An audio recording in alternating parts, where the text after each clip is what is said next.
It was Halloween night, 2023. The kind of cold that bites through your jacket and makes the air feel heavier than usual. I had just finished a late shift at the community center and decided to swing by my sister Savannah's place. She wanted help taking her son, Jackson, trick-or-treating. The streets were alive with laughter, glowing pumpkins, and flickering porch lights. Kids ran across lawns in costumes, their voices echoing between houses. Everything felt normal, almost too normal. As we walked down the block, I noticed something. Across the street, behind a maple tree, a tall figure stood completely still. At first, I thought it was just another decoration. But then, it moved. A slow, deliberate shift, like someone adjusting their stance. The figure was wearing a long black cloak, and the hood covered their face. I tried to laugh it off, telling Savannah it was probably just a neighbor messing around. But the feeling in my gut told me something wasn't right.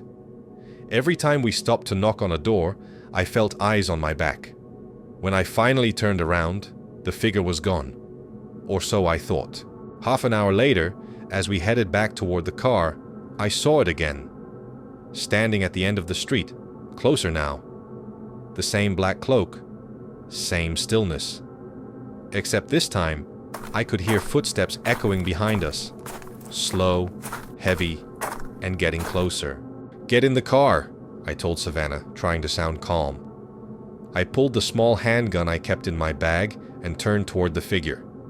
"Don't come any closer," I yelled. But the figure didn't stop. When they were just a few feet away, they lifted their head, slowly, revealing a woman's face, pale as chalk, eyes wide and emotionless. Then she spoke. Her voice was flat, cold, and almost robotic. "You shouldn't be carrying that out here. It's dangerous." Her tone didn't match her words. Her mouth smiled, but her eyes didn't move. I took a step back, my hand shaking. She tilted her head and said softly, "If you hadn't been armed tonight, your story would end differently." That's when I saw them.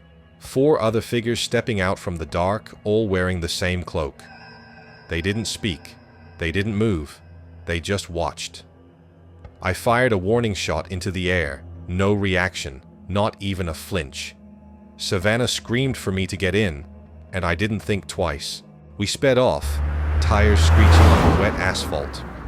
In the rearview mirror, I saw them standing there, still motionless. But as we turned the corner, the last thing I saw was one of them stepping forward, right into the middle of the road, as if memorizing our car. I was 12 when my family decided to spend Halloween weekend at a small countryside resort. The place was surrounded by thick woods that looked beautiful during the day, but turned pitch black at night.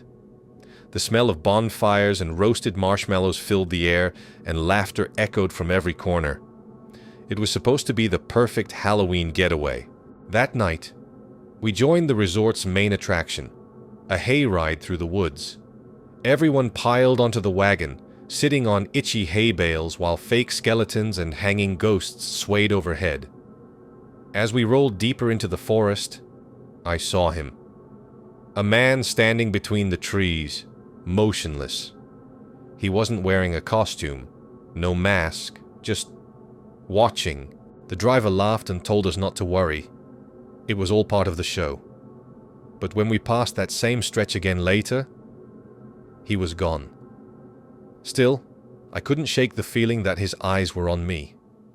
Every time the wagon stopped, I felt something shifting in the dark. Later that evening, there was a campfire for everyone. Kids roasted marshmallows while adults talked over cider and music. That's when I saw him again, standing at the edge of the forest. No one else noticed. He didn't move. He didn't blink. Just stood there, hands by his sides. My best friend Ryan thought I was making it up, so he dared me to walk with him down the forest trail to prove there was no one there. We grabbed flashlights and sneaked away from the firelight. The deeper we went, the quieter it got.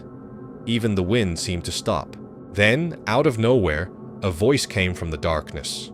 Low, calm. "Hey kids, want some candy?"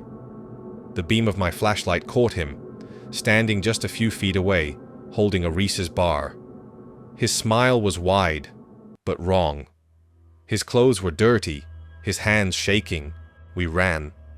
Branches whipped our faces as we sprinted toward the bonfire. I swear I could hear his footsteps pounding behind us, heavy and fast.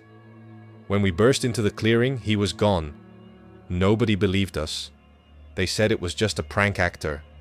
But I saw his eyes. They weren't acting. A few years later, I found an old newspaper article online. It mentioned a missing man from that same resort, last seen wandering near the woods during a Halloween hayride. The date? 2 days before we got there. Now every Halloween, when I hear kids laughing outside, I can't help but wonder. Is he still out there, waiting for someone new to see him first? Roger loved Halloween. He wasn't into parties. He preferred quiet nights, handing out candy while watching horror movies. That year, October 31st was calm.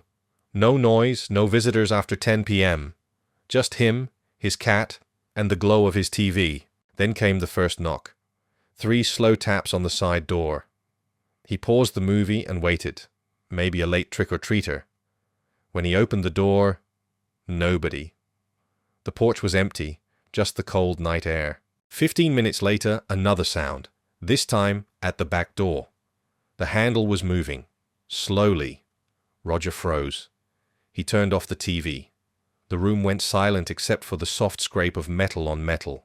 Roger peeked through the curtain, and there he was. A man wearing a cracked mask staring straight at him. In one hand, a crowbar.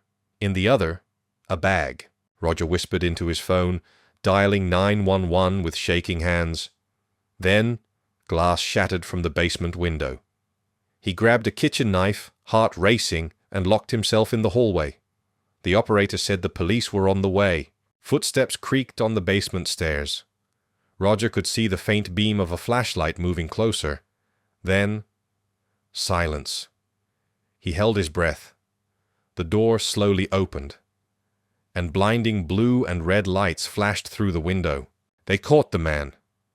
He was found in the basement, unconscious, trying to hide behind the water heater. Inside his bag were duct tape, rope, and a hunting knife. The officer said something that still haunts Roger to this day. "You weren't his first stop tonight." Roger moved out a month later. He couldn't stand the sound of knocking anymore. But last Halloween, his new doorbell camera caught something. At 10:32 p.m., a man in a cracked mask stood at his gate for 6 minutes. Then he smiled and walked away.